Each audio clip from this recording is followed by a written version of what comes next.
बिस्मिल्लाहिर्रहमानिर्रहीम। अस्सलाम वालेकुम। साइंस लर्निंग इंस्टीट्यूट में खुश आमदीद।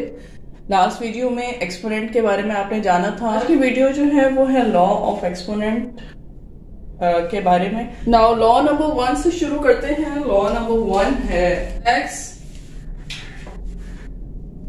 और से देखें आप, और x, ठीक है, इनको कर रहे हैं हम मल्टीप्लाई।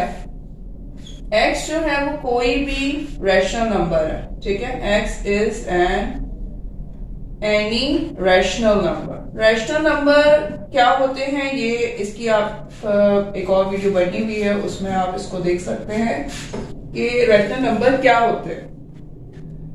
तो इसकी डिटेल अगर आप जानना चाहें और मालूम करना चाहें तो आप उस वीडियो को देख सकते हैं।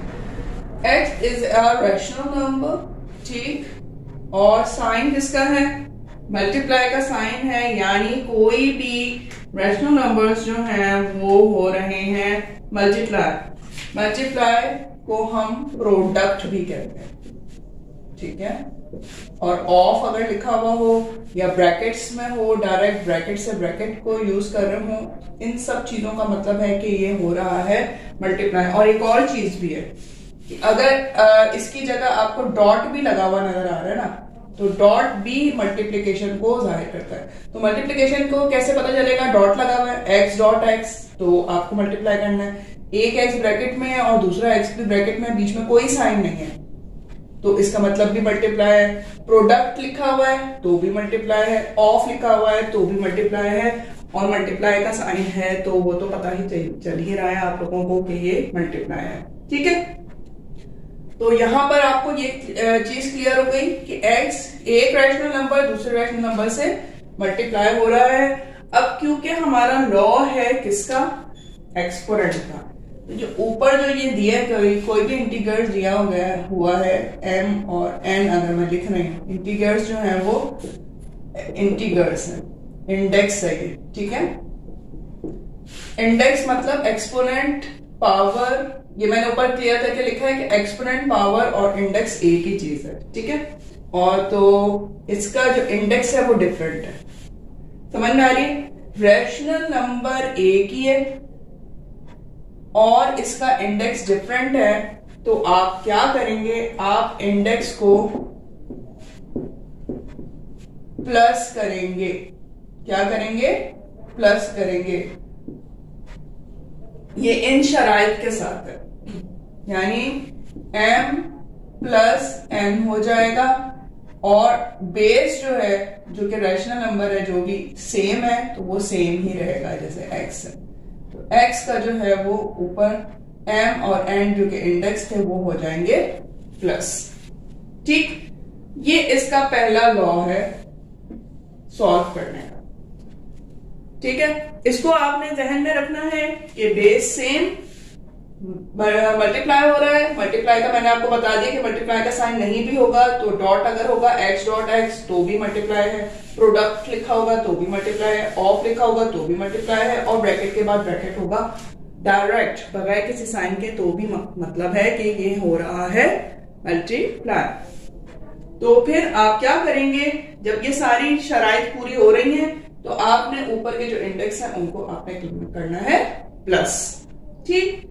अब हम इससे रिलेटेड क्वेश्चंस को सॉल्व करके दिखाते हैं आपको, ताकि आपका ये वाला कॉन्सेप्ट जो है वो क्लियर हो सके। अच्छा, आपके सामने क्वेश्चन क्लियरली लिखा हुआ है। अब क्वेश्चन में जो बेस थी वो x थी, हमारी बेस है 3, ठीक। नाउ मल्टीप्लाई का साइन था, डॉट का मतलब भी मैंने आपको बताया क्या है, मल्टीप्लाई। अच्छा, अब ऊपर जो इसके इंडेक्स हैं वो डिफरेंट है, ये इंडेक्स डिफरेंट है, सही।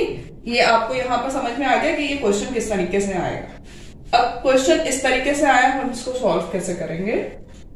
सॉल्यूशन पे जाते हैं। सॉल्यूशन के लिए हमेशा याद रखें कि इज इक्वल्स टू जरूर आपने लगाना है। मैथ्स में इज इक्वल्स टू का मतलब है कि ये स्टेप इसके बराबर, ये इसके बराबर, ये इसके बराबर। अगर आप इसको रीचेक करना चाहें तो इस स्टेप को रिवर्स करके भी देख सकते हैं कि आपने सही काम किया है या नहीं किया, ठीक है। इसको हम इस स्टेप से इस तरह से करेंगे कि 3 आपका बेस है, सही, 3 बेस है, और आपने क्या करना है, जब ये शराइत पूरी हो रही है तो क्या करना है, बेस आपने लिखनी है, यानी x लिखा और m प्लस n, यानी ऊपर के जो इंडेक्स है, जो आपका पावर्स है, वो आपकी क्या हो जाएंगी, प्लस हो जाएंगी। सही, बेस सेम पावर डिफरेंट, और करना है आपने इसको मल्टीप्लाई।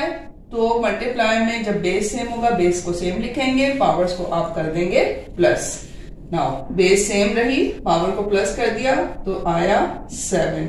ठीक है, अब 3/7, ठीक है, ये मैंने आपको लास्ट वीडियो में बताया था कि इसको प्रोनाउंस कैसे करना है। 3/7 नहीं पढ़ेंगे आप, इसको पढ़ेंगे 3/7। ओके, अब 3 है 7th टाइम, 7 टाइम्स है, तो 3 को आप करेंगे मल्टीप्लाई, वैल्यू फाइंड करनी है आपने 3/7 की। 3 को 7 टाइम जो है वो आप लिखेंगे। Okay, 1 2 3 4 5 6 and this is 7 times. 7 times आपने लिखा है 3। अब क्या है कि 3 7 21 नहीं करना, आपको यूं करना है 3 को 3 टाइम्स ही मल्टीप्लाई करना है। 3 3 अब ये करते चले जाएंगे आप इसे, तो आपका आंसर आएगा 1917। ठीक है, तो ये आपका जो है वो टोटल आपकी वैल्यू आई है किसकी, base cube multiply 3/4, you will get the answer 1917। आपको ये लॉ समझ में आ गया होगा। अब आपने इसको इसी तरह से मुख्तलिफ क्वेश्चंस को सॉल्व करना है, इसी लॉ को सामने रखते हुए। नेक्स्ट वीडियो होगी हमारी लॉ नंबर 2 के बारे में, और उससे रिलेटेड क्वेश्चन को सॉल्व करेंगे।